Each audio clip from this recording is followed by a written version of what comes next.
Senhoras e senhores, sejam bem-vindos a mais uma videoaula do curso de Filosofia Clínica, nestas etapas dedicadas aos submodos.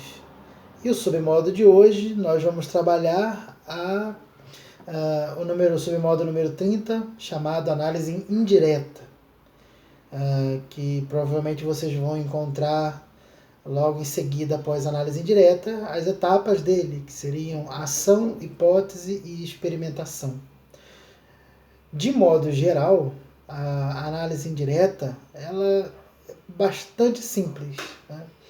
E a complexidade ela vai ficando por conta do que vai preenchendo ela, né? A gente pode considerar que a análise indireta, assim como todo submodo e todo tópico, eles são formas vazias que nos dão orientações gerais, e quem vai preencher esse conteúdo dessas formas vazias é a história de vida, né, os conflitos, o assunto último do próprio partilhante.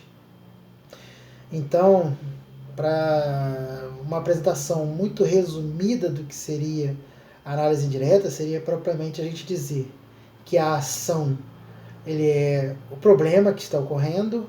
É claro que pode ser qualquer outra questão, mas vamos deixar como problema.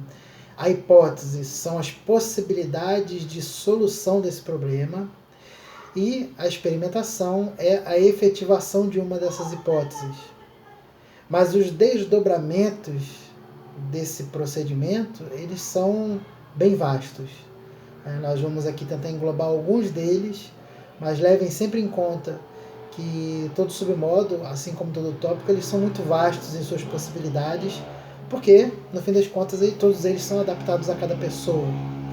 Então vamos aqui, eu tenho um texto que vai ficar disponibilizado para vocês. Eu vou ler um pouco desse texto e vou explicando para que a gente tenha mais ou menos uma linha para seguir, né? Uma linha de raciocínio, para chegar ali a esclarecer alguns elementos, para que eu também não deixe nada de lado para vocês. O texto diz o seguinte: o 30º submodo é a análise indireta. Até aqui, né, tudo tranquilo. Consiste em 3 elementos. Muito bem. O primeiro é a ação, como eu já disse, no qual, assim como seu tópico homônimo, diz respeito ao funcionamento da problemática. Em outras palavras, trata-se do reconhecimento do que está acontecendo. Então lembremos que as 3 etapas da análise indireta, elas dizem respeito a 3 elementos que já estão nos tópicos da estrutura de pensamento. Quando estamos acompanhando o nosso partilhante, a gente já encontra esses elementos. E poderíamos aqui acrescentar um 4º elemento, que seria o função, né? Lembrando lá do tópico comportamento-função. Levando em conta que, por exemplo, o comportamento é beber água e a função é matar a sede, né? A análise indireta ela também se presta a esse procedimento, né? A ação é o problema, a experimentação é a solução. Então a ação ficaria no lugar da função, né? E o comportamento seria a experimentação, aquilo que faríamos para dar conta da função. Então, nós temos como tópico a ação, que seria o reconhecimento do que está acontecendo, de certo modo da problemática, do conflito pelo qual a pessoa passa, né? E, enquanto submodo, a gente já toma essa ação já em vias de buscar resolução. Por isso, há uma conversação muito próxima entre a análise indireta e os seus elementos homônimos contidos na estrutura de pensamento, que são justamente a ação, a hipótese e a experimentação. Vamos continuar. Em seguida, temos a hipótese, que também é um elemento que está lá na estrutura de pensamento, né? Trata-se das opções que elencamos para resolver a ação. E é interessante a gente levar em conta que a ação, propriamente, é algo que nós vamos descobrir, né? Que nós vamos, acompanhando a pessoa, nós vamos encontrar, vamos dizer assim, o problema a ser trabalhado, a questão, o conflito. A hipótese, algumas pessoas, quando a gente estiver montando a estrutura de pensamento da pessoa, nós já vamos ver quando a pessoa já se vale das hipóteses para resolver suas questões. Quando a pessoa já utiliza, é muito mais fácil, muito mais viável nós ensinarmos a hipótese já como submodo, como meios de conseguir resolver uma questão, né? Então, observemos a historicidade da pessoa. Há pessoas que ficam, às vezes, que são muito voltadas para o abstrato, e nesse elemento da abstração, elas elencam as suas possibilidades. Então, alguém chega no consultório e diz: olha, eu estava me sentindo mal com aquela situação toda, mas eu não queria ficar naquele modo. Aí eu vi que eu poderia, por exemplo, eu tinha me separado e ficar em casa chorando pelo término do meu relacionamento não era uma boa. Então eu pensei se eu poderia sair para curtir com os amigos, se eu poderia visitar meus familiares, se eu ia viajar, se eu me dedicava a algum hobby que eu ainda até então, enquanto eu estava junto, eu não me dedicava. Então a pessoa vai elencando submodos não, vai elencando hipóteses como meios de solução daquela questão que ela apresentou. Quando uma pessoa vai apresentando isso com certa frequência, por isso devemos observar o dado padrão, quando a gente começa a observar que a pessoa já se vale desses elementos, é um prato cheio para o filósofo clínico, né? Eu espero que os sons de fundo não atrapalhem, né? Hoje está bastante movimentada a região aqui, mas eu espero que não atrapalhe. Voltando ao assunto, então a gente vai reconhecendo em muitas pessoas esse submodo, né, que é ou um elemento que faz parte da estrutura de pensamento da pessoa, que é o elencar hipóteses. Algumas pessoas, inclusive, já do problema partem para a hipótese, e as próprias hipóteses já são modo de aliviar o problema. Talvez a pessoa só de pensar que há a possibilidade de sair daquele problema, para ela aquele problema já perde a força e a pessoa já fica bem. Para alguns não, para alguns da hipótese é necessário que se chegue à experimentação, que se vá a termo e termine e se haja a fim de resolver aquela hipótese. E há também diversos modos de levar da hipótese à experimentação. Não necessariamente levar a cabo uma ação, mas a gente pode ficar no âmbito dos pensamentos, como a gente ainda vai chegar e vai comentar. Então vamos continuar aqui a leitura. Por fim, a experimentação, que é a aplicação de uma ou mais hipóteses levantadas. Então a gente pode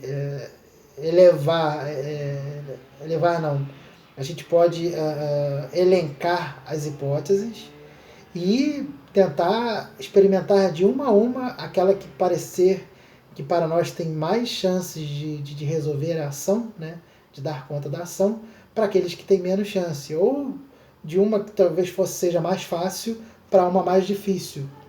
Então, temos diversos modos, inclusive, de dar conta, de fazer com que as hipóteses se tornem experimentação. E continua aqui no texto.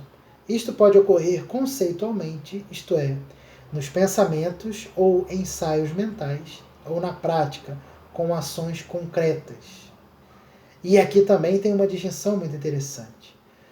Quando ocorre conceitualmente só nos pensamentos, é quando uma pessoa pensa, escolhe uma das hipóteses que ela elencou e tenta pensar os seus desdobramentos até onde ele pode chegar.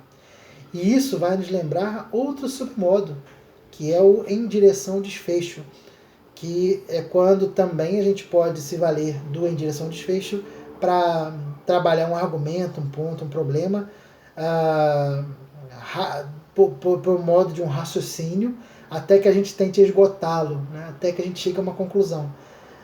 Essa conclusão ela pode ser temporária ou ela pode ser definitiva, dependendo de como isso estiver ocorrendo na cabeça da pessoa, né? Então a gente vai podendo utilizar então a experimentação por ensaios mentais ou na prática, como eu disse, nas ações concretas, elencando por meio de várias possibilidades, a gente vai escolhendo a que talvez mais convenha, a que seja mais fácil ou a que parece que tem mais chance de solução. Isso vai depender, evidentemente, de caso a caso. Então vamos a um exemplo simples da análise indireta. É bem simples para ficar didático. Vamos pegar aqui, eu criei aqui um pequeno exemplo. A ação seria o seguinte: Estou no centro da cidade, resolvendo alguns problemas.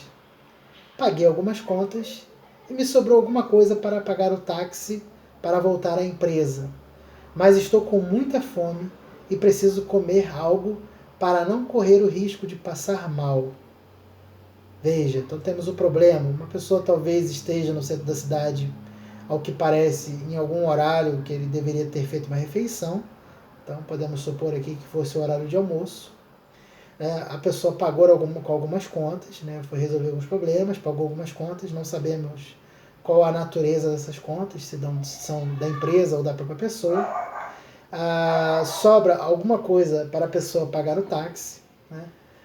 E voltar para a empresa. Mas a pessoa ficou com fome. Então a pessoa precisa comer algo, né? Para não correr o risco de passar mal. Então temos aí a possibilidade da pessoa passar mal caso não coma. E ao mesmo tempo a pessoa precisa voltar para a empresa. Diante disso, nós temos a hipótese. Aí a pessoa pensa o seguinte: posso fazer um lanche e ir andando para a empresa. Olha. Número 2. Não comer, voltar para a empresa agora e contar com a sorte de ter algum amigo que possa me oferecer algo que eu possa comer. Terceira, gastar parte do que me sobrou com o lanche e ir de ônibus para a empresa. Olha que interessante. Então agora o partilhante elencou aqui, a pessoa elencou em sua ida ao centro da cidade, elencou 3 possibilidades. Então a pessoa pode comer com aquele dinheiro que tinha no táxi e voltar para a empresa. A pessoa pode não comer, pode voltar para a empresa de táxi, né? E esperar que algum amigo tenha alguma coisa que ela possa comer. Na terceira hipótese, a pessoa pode gastar parte do que sobrou com lanche e de ônibus para a empresa. E aqui temos a experimentação. Nesse caso, nós vamos ver um caso de experimentação muito parecida com Em Direção ao Desfecho, onde a pessoa vai tentar esgotar essa hipótese, tentando pensar suas consequências.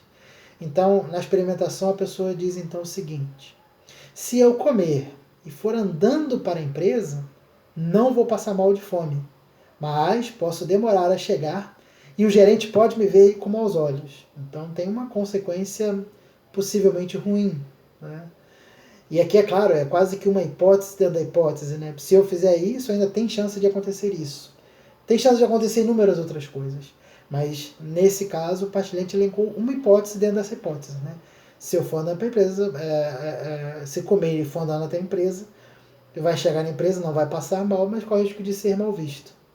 Então, o partilhante elenca lá, a pessoa elenca a segunda experimentação mental da segunda hipótese. Se não comer e voltar agora, pode ser que um amigo não tenha algo para me oferecer e eu passe mal na empresa. É claro que aqui no caso, nessas duas hipóteses, ele tenta desdobrar uma hipótese ruim como consequência, né? Qual é o risco que ele corre ao cometer isso. Há pessoas que a gente vai encontrar no consultório que vai pensar justamente ao contrário, né? Os desdobramentos de suas hipóteses vão fazer com que talvez haja outros desdobramentos altamente positivos, né? Nesse caso, a pessoa tenta pensar o que de mal, né? O que de mal pode acontecer se eu for a empresa, pelo menos nesses 2 primeiros exemplos, nessas 2 primeiras experimentações de hipótese. Na terceira experimentação ele diz: mas se eu gastar parte do que me sobrou para comprar um lanche, posso ir correndo até a parada de ônibus, comer no ônibus mesmo e chegar na empresa sem me atrasar. É isso. Vou de ônibus. Veja, tem um ponto interessante também que vai ocorrer no consultório em alguns momentos, é que assim, a pessoa pode elencar hipóteses, pode pensar que as hipóteses que ele elenca são positivas ou são viáveis e não conseguir pensar nesses desdobramentos experimentais de modo mental dessas hipóteses. Elas vão precisar colocar em ação, vão ter que encontrar algum critério qualquer para agir. Em outros casos, a pessoa vai conseguir pensar as consequências das suas hipóteses e encontrar em todas elas consequências péssimas. E aí vai caber ao filósofo clínico ver o que pesa mais para a pessoa na hora dela tomar suas decisões. E há casos como esses, que, veja, nas duas primeiras hipóteses, que era o de comer e voltar a pé para a empresa, ou não comer e chegar na empresa de táxi rápido, talvez pegar um lanche de um amigo, ele consegue pensar na pior das hipóteses. Quando chega na parte de comer, de ir correndo até o ônibus, comer no ônibus o seu lanche, né? Comprar o lanche e comer, correndo até o ônibus para comer no ônibus enquanto vai à empresa, ele não pensou em pontos negativos. Né? Não pensou, por exemplo, na possibilidade de chegar atrasado, de perder o ônibus. Né? Porque se ele vai correndo até o ônibus, é o risco de o ônibus talvez sair um pouco antes. Mas não há isso aqui nesse caso. Então pode ser que, por mais que a pessoa tenha elencado hipóteses, tenha pensado em todas as consequências dentro daquele pequeno contexto, ele já tivesse inclinado a escolher uma delas. Então o filósofo clínico deve ficar atento, no caso de consultório, de saber qual que cabe mais à pessoa. Às vezes a pessoa pensa que age sob hipóteses, mas ela já vai com uma intenção, com a intenção de dar mais ênfase a determinada hipótese, não a outra. Então é bom ficarmos atentos nesse aspecto. Nem sempre as hipóteses elas são, vamos dizer assim, entre aspas, reais. Né? Pode ser que uma pessoa no consultório apareça, elenque 200 hipóteses sobre determinada questão, mas ela já está inclinada a dar ênfase a alguma, que ao filósofo clínico pode parecer nem tão a melhor hipótese, pode ser talvez uma das mais equivocadas.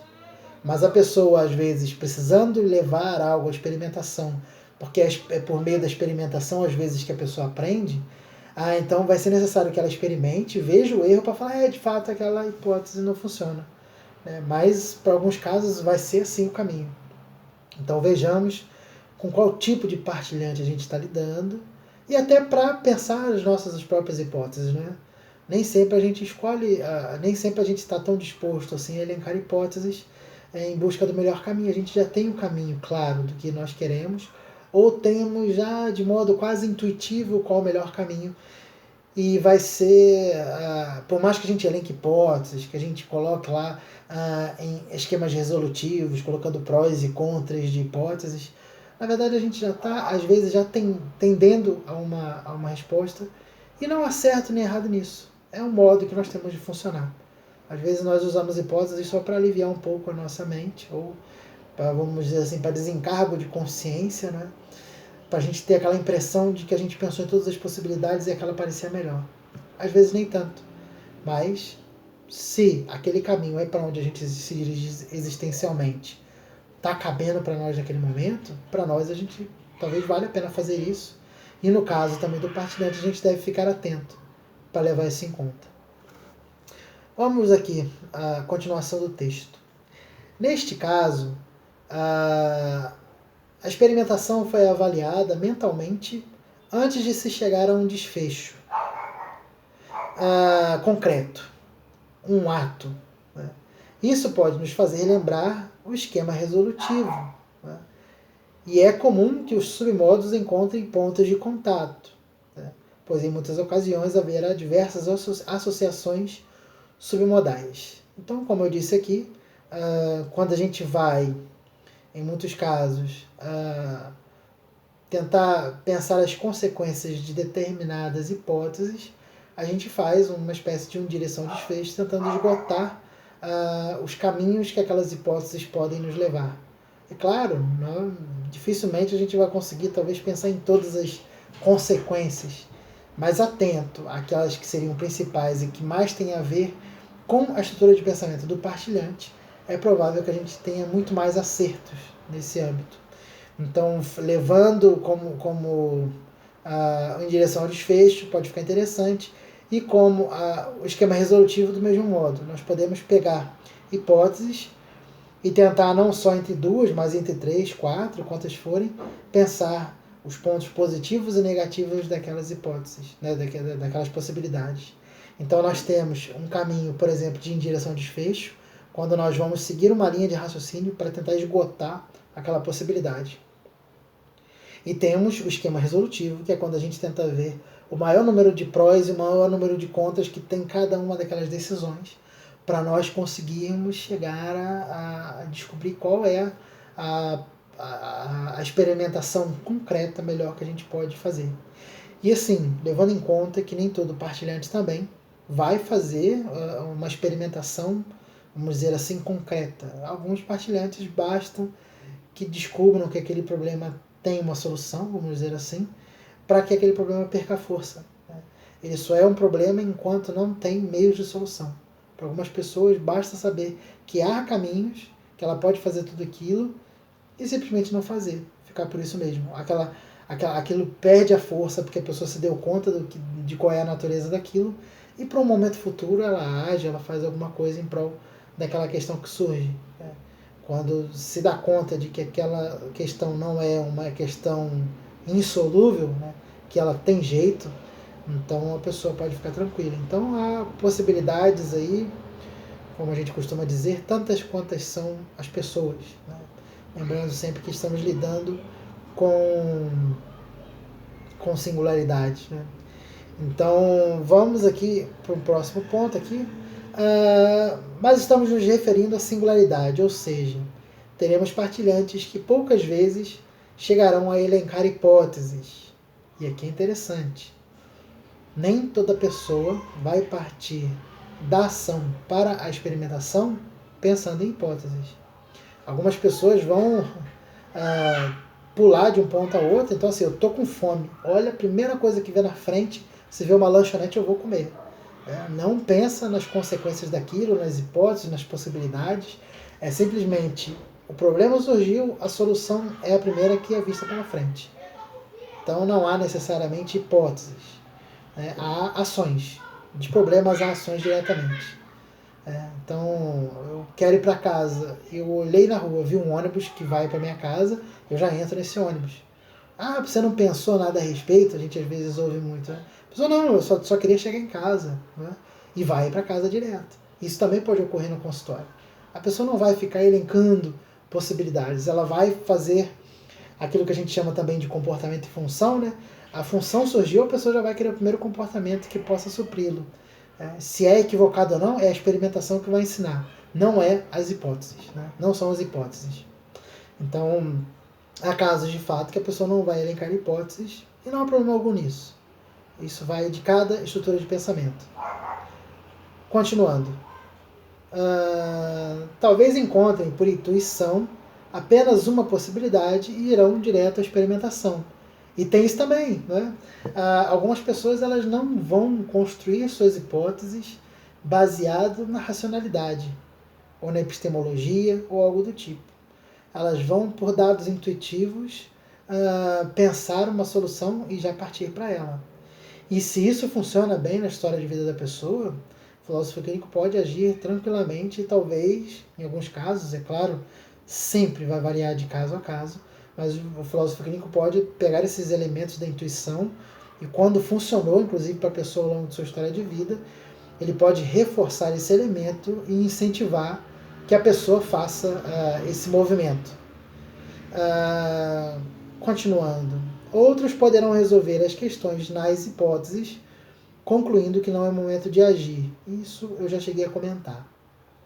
E as possibilidades são tantas quantas são as pessoas. Né? Para a melhor compreensão do conteúdo, e aqui eu acho que vale um exercício concreto, sugiro que vocês tentem construir uma análise indireta. Pode ser uma situação hipotética ou algo que vivenciaram. A ideia é que nos exercitemos no uso dos submodos, tanto para nosso papel existencial de terapeutas, quanto para o uso em nosso cotidiano, seja para tratar de nossas questões, seja para benefício daqueles que convivem conosco. E aqui a minha sugestão nesse aspecto, eu acho que vale para todos os outros submodos, é que a gente consiga fluência nos submodos. Que a gente saiba quando utilizar, por exemplo, em direção ao termo singular. Né? Alguém chegue a nós, está sofrendo talvez porque está no âmbito do universal, ou até nós mesmos generalizamos alguma situação e talvez conseguindo perceber que aquela situação está ocorrendo em um momento único em nossa vida, que é uma questão bem pontual e que pode ocorrer naquele momento e logo depois não acontecer, isso já aliviar para a gente. Então a gente pode pegar esses elementos e fazer esse tipo de uso também, seja em direção ao termo singular, em direção ao termo universal, em direção às sensações, deslocamento curto, deslocamento longo. A gente tendo uma fluência nessa nova linguagem que é a filosofia clínica, ou para dizer, utilizar os termos de Thomas Kuhn, né, na estrutura das revoluções científicas, né, para nós nos habituarmos com esse novo paradigma, né, conceitual, nesse corpo de conteúdos, é interessante que a gente exercite, que a gente traga para nós. Então a gente pode pensar, por exemplo, uma ação. Qual é o problema agora que eu gostaria de dar conta? Coisas pequenas dentro de casa. Eu preciso... deu um problema na pia da minha casa. O ralo da cozinha deu problema. Quais são os caminhos que eu posso fazer para resolver isso? Eu posso chamar um encanador, eu posso abrir, eu posso olhar no YouTube e procurar meios de conseguir solucionar isso, eu posso consultar um primo, um amigo que entenda de encanamento e posso ligar e perguntar como eu posso proceder. Então a gente vai conseguindo elencar hipóteses e falar, e agora, quais os critérios que eu vou utilizar para me valer da experimentação? Porque às vezes uma só experimentação na prática vai resolver. Então eu posso mentalmente fazer a experimentação e falar qual dessas eu vou ocupar menos as pessoas, eu vou atrapalhar menos e eu vou conseguir ter chances de dar conta. Talvez olhando na internet como é que se faz, eu posso aprender isso aqui, não é muito difícil. Tem uma loja de material de construção perto de casa, eu posso comprar o que falta ali. Então eu vou fazer isso. Então vai lá e faz, né? Consulta no YouTube ou em algum outro meio, algum outro site, e ali a gente já pega os meios e já começa a colocar em prática. Então, esses submodos, quanto mais cotidianos, quanto mais práticos, quanto mais a gente conseguir incorporar ele ao nosso modo de pensar, de conseguir pensar, de pensar o que a gente vive. Inclusive, quanto mais a gente perceber o quanto que isso ocorre na vida de um partilhante, na cena de um filme ou em alguma situação parecida, mais nós vamos conseguir, vamos dizer assim, aplicá-lo, né? Tanto na nossa vida quanto na vida dos nossos partilhantes. Um exemplo muito interessante é naquela série, não sei se vocês já viram, aquela chamada Dr. House. Né? Ele é o cara da hipótese e experimentação. Né? Enquanto o paciente não morre, ele levanta a hipótese e vai experimentar. Né? O trabalho dele com os colegas de trabalho consiste justamente nesse procedimento. Né? Vamos para uma sala e vamos pensar hipóteses. Né? A ação é o problema que o paciente, no caso lá, apresentou. Quais são as hipóteses? Pode ser isso, pode ser aquilo. Em boa parte das hipóteses, o que aparece é o lupus, né? Mas aparece aí muitos outros. E eles vão pensando, mas aí eles pensam em hipóteses mentais, mas se for isso, não poderia ter acontecido isso. Se for isso, tal coisa não deveria acontecer. Mas em outros casos, a dúvida é tão grande que o House já manda, experimenta. Né? Joga medicamento, faz tudo o que puder fazer. Se tiver que fazer uma cirurgia, abre, a pessoa faz a cirurgia, o negócio é descobrir o problema. E ele vai fazendo aquilo até que consegue achar a solução. Haveria outros caminhos? É lógico que haveria. Mas para isso seria necessário que outros submodos fossem ensinados a eles. Né? Em alguns momentos, vocês vão perceber que ele vai precisar de deslocamento longo para conseguir pensar a solução. Né? Ele vai estar em momentos ali aparentemente de distração e vai conseguir quase que por intuição saber do resultado. A intuição o leva a pensar em uma coisa, ele já pensa em uma solução, no caso, ele já pensa em diversos resultados, né, em diversos caminhos e vai diretamente lá para fazer algo no paciente. Depois do paciente, às vezes, ter passado por diversos procedimentos frustrados. E é isso. Né? A análise indireta, ela não necessariamente vai ser um bom submodo para todas as situações ou para muitas situações. Isso vai depender do partilhante, da situação em que ele vive, da estrutura de pensamento do partilhante, da nossa, e a gente deve sempre levar isso em conta para que a gente não faça equivocadamente um procedimento que possa ser perigoso. Né? E é isso. Montem então hipóteses, pensem em ações, elenquem hipóteses, pensem em experimentações ou experimentem e façam isso com coisas cotidianas. Né? Como é que eu posso fazer para melhor, sei lá, arrumar a própria casa, organizar meus papéis, ou estudar um material, estudar a própria filosofia clínica. Pensem em hipóteses e tentem experimentá-las. Né? E assim vocês vão ficando cada vez mais fluentes nesse conteúdo. A filosofia clínica, talvez uma distinção que ela tenha das demais abordagens filosóficas, seja justamente isso. Ela é diretamente relacionada à ação. Seja uma ação mental, seja uma ação prática, concreta. Né? E é isso. Qualquer dúvida, vocês deixem nos comentários. Eu espero ter sido claro, mas caso haja dúvidas aí, não hesitem em comentar. O texto vai ficar disponibilizado para vocês, para que vocês possam fazer suas anotações, pensar possibilidades, tentem criar hipóteses, suposições aí de como seria isso, tanto na história de vida de vocês, até com as pessoas que estão ao redor, e isso talvez vá ficando mais fluente para vocês, tá bom? Um grande abraço e até o próximo vídeo.